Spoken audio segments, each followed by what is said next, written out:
So, you're trash at Dragon Ball Sparking Zero. You hopped online and you could barely get a hit in, and they immediately had you looking like Yamcha in front of everybody. Some of you have already rage quitted a couple matches, which is insane because the game literally just dropped. Or maybe you put up a decent fight. Maybe you even won a few.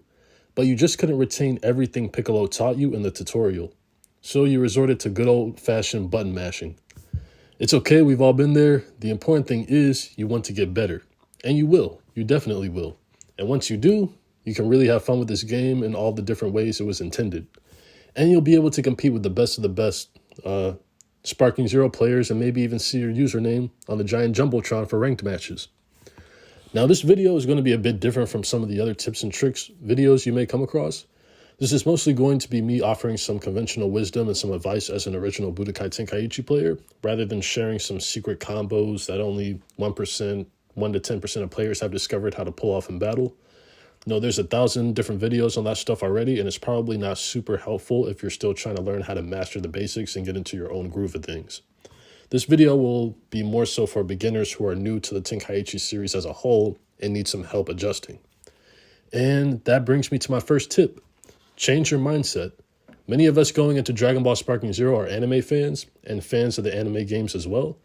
But you have to remember, this is not Naruto Ultimate Ninja Storm, Jump Force, Dragon Ball FighterZ, or Xenoverse, or any of the Demon Slayer or Jujutsu Kaisen arena fighters. This is the true successor to Budokai Tenkaichi, the king of all arena fighters, and it's from a completely different era. And this genre of anime games is one that is done very right, very particular, and done in a way that just some other animes would not be able to pull off, essentially because of the unique types of battles you can do in Dragon Ball. That's no disrespect to these other games, but they cannot capture the essence of a Dragon Ball fight the way Budokai Tenkaichi and now Sparking Zero have. You're going to have to start thinking more like a Tenkaichi Sparking Zero player. And that brings me to my next tip. Develop muscle memory. Muscle memory is your friend. Sparking Zero might just be the fastest yet most complex anime fighting game you have ever played, and you're not going to have time to think and strategize sometimes. That's where muscle memory comes in. The best Sparking Zero players will have developed the skill to act without thinking, much like Ultra Instinct in the Dragon Ball Super series. Muscle memory takes time to build. You got to keep practicing so that it feels natural. After some time, you'll even start to surprise yourself with how quick you can counter your opponent. Your thumbs will be moving faster than your brain if you can master this. So yeah, this actually flows into my next tip as well. How do you build muscle memory? By training, of course. And I'm not talking about the training with Piccolo. While that is useful, its practicality is limited. It's pretty much there to show you what you can do in this game and how to do it correctly. Applying it in the heat of battle all at once is something entirely different. The best way to practice your skills is to go to battle and training and select training. But here's the trick. Here you are able to adjust everything. Almost every setting as it pertains to this battle, including what the computer does and does not do. And you can also choose the difficulty level. Begin by maxing out the health bar, key gauge, and all the meters for you and the computer, so they regenerate infinitely.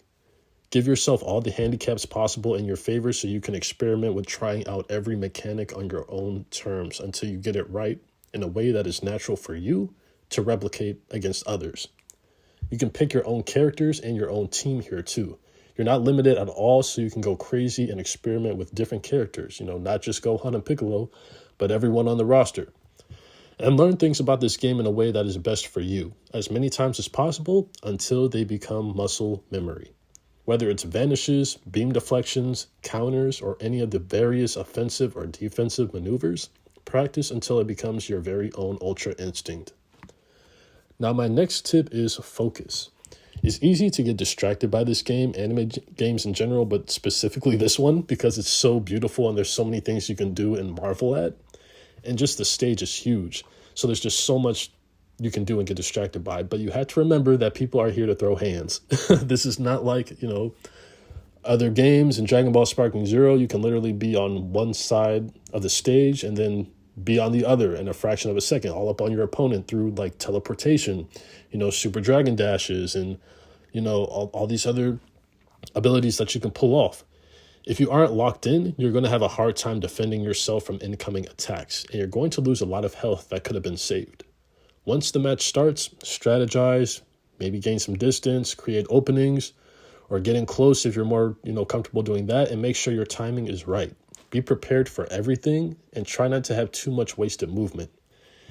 Keep your ki charged because that can deplete very quickly. And don't panic if things are going south because it's very easy to turn things around in this game. So focus, stay focused, remain focused. And what's equally important is try to break your opponent's focus. Everyone has a plan until they get punched in the face. It's a famous Mike Tyson quote, and it can apply here very well. Whether you keep your opponent from charging, you're unpredictable in your fighting style, use the environments to your advantage, or you use incredibly niche combos and mechanics that only, 1, 5, 10% of players know how to pull off, do your best to disrupt their focus while maintaining your own. And last but not least, my final tip is to experiment with different characters. I know I mentioned this earlier, but I feel like it needs its own section. You might not be perfect with every character or even the characters that you want to be great with.